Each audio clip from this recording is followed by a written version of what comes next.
Welcome to my channel learn English with Biswajit sir.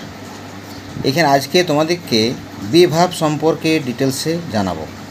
দেখো, be verb 10 রকমের হয়, যেমন is, am, are, was, were, shall be, will be, being, been, এই 10 রকম। তার সঙ্গে বি ভার্বের সাথে আবার is to, am to, are to যোগ করেও অনেক কিছু বাক্য গঠন করা যায়। নেক্সট, তারপর এখানে এবারে প্র্যাকটিসে নামা যাক। ইজ, আজকে শেখাবো তোমাদেরকে ইজ, আর, এম এর ব্যবহার। তো প্রথমে তোমাদেরকে 4টি সাবজেক্ট সম্পর্কে ভালোভাবে জানাও দরকার, যেমন আই, ইউ আর প্লুরাল সাবজেক্ট, আর থার্ড পারসন সিঙ্গুলার সাবজেক্ট। এই 4 ধরনের সাবজেক্ট প্রত্যেকটা জায়গায় ব্যবহার হবে। যেমন আইয়ের সাথে এম বসে, ইউ এবং প্লুরাল সাবজেক্টের সঙ্গে আর বসে, থার্ড পারসন সিঙ্গুলার সাবজেক্টের সঙ্গে ইজ বসে। এটা মাথায় রাখবে। আই মানে আমি, ইউ মানে তুমি, প্লুরাল সাবজেক্ট যেমন একের বেশি ব্যক্তি বা বস্তুকে প্লুরাল সাবজেক্ট বলা হয়। এবার থার্ড পারসন সিঙ্গুলার সাবজেক্ট ভালো করে জেনে নাও।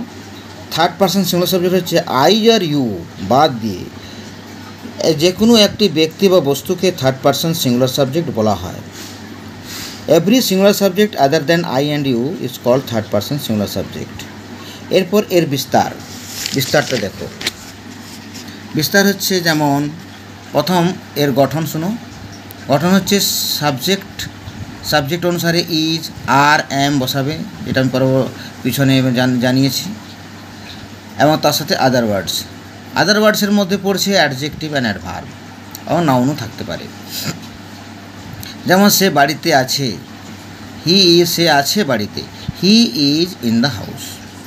এর গঠন হচ্ছে সাবজেক্ট যুক্ত ইজ, আর, এম যুক্ত নট প্লাস V1 নেগেটিভের ক্ষেত্রে। এবং সে বাড়িতে নেই, he is not in the house.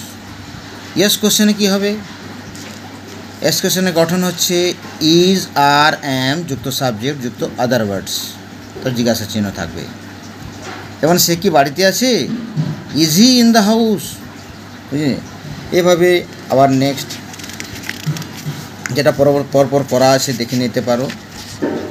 সে কি বাড়িতে নেই, is he not in the house. এবার WH প্লাস ইয়েস কোশ্চেনে চলে আসো।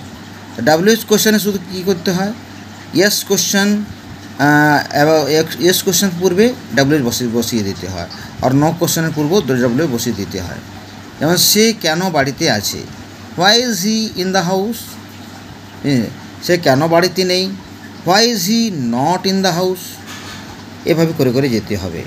তো এই আজকের পর্বে এই ইজ, আর, এম এর ব্যবহার কমপ্লিট হলো। এইভাবে was, were, are, will be, shall be, যত কিছু ব্যবহার আছে এক একটু করে আমি সব কিছু তোমাদেরকে জানিয়ে দেব। আর আমার সাথে থাকবে, ভালো লাগলে সাবস্ক্রাইব করবে, কমেন্ট করবে। Thank you very much. আবার দেখা হবে। See you again.